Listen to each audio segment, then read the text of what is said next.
All right, so here's something I'm working on right now. It's a 58 Plymouth Belvedere that I'm making a Christine clone out of. It's not the first time somebody's wanted to make a Christine out of this thing, and so when I bought it, it was completely disassembled, and I bought actually just the shell, just the stripped shell that's sitting on this frame. That's not even it's not the frame that came under it, and it's not even a 58 Plymouth frame. That's actually a 57 Chrysler frame, but I'm just sitting it on there right now because I've got a frame from a four-door Plaza. So here's the 58 Plaza frame that's gonna actually go under that car.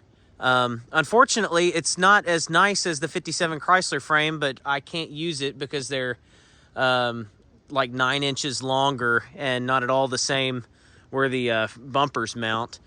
But they're similar. They're similar, but they're a lot sturdier. The Chrysler frames are. I mean, for one thing, they're boxed in all the way in the back. The plan is to build as close to a movie-accurate Christine as I can without spending a boatload of money, which is really, really difficult to get into one of these cars. So I bought like the worst one available. Really what I did was I bought a shell and then several rotted into the ground parts cars, which got me a lot of trim and stuff. I'm gonna have to be creative though. I mean, everything's kind of a cost savings effort on it, and you'll kind of see what I'm doing there.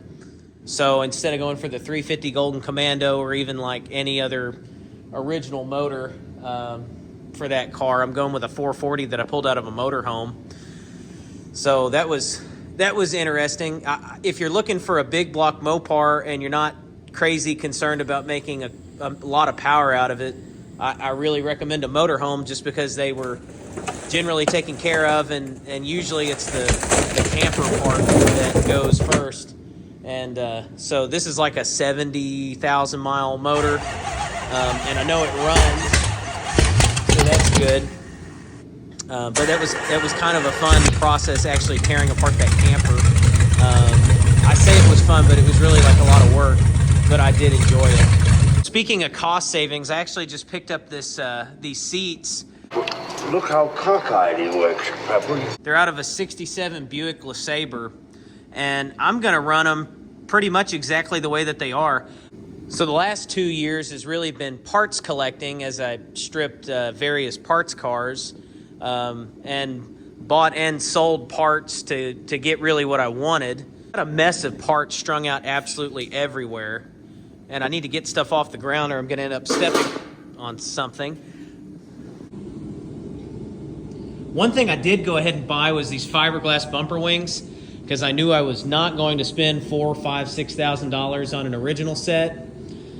Maybe by the next video, I'll actually like sweep up around here or actually have stuff sitting on a shelf or a table. But anyway, I knew I was not going to buy an original set, so I bought these. They're available on eBay from a guy in Greece. They look pretty good to me, but I don't know how I'm going to chrome them. Some people have used like model paint. Some people have wrapped them.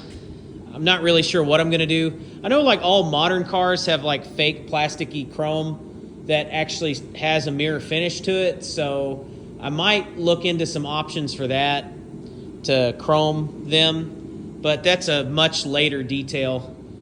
This is just kind of an all over the place video.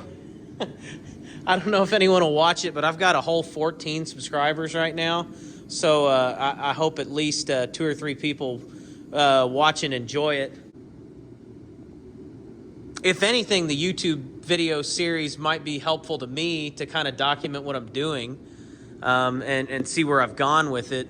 But it's going to be a lot of work, and it's going to be a huge learning process for me. So stay tuned.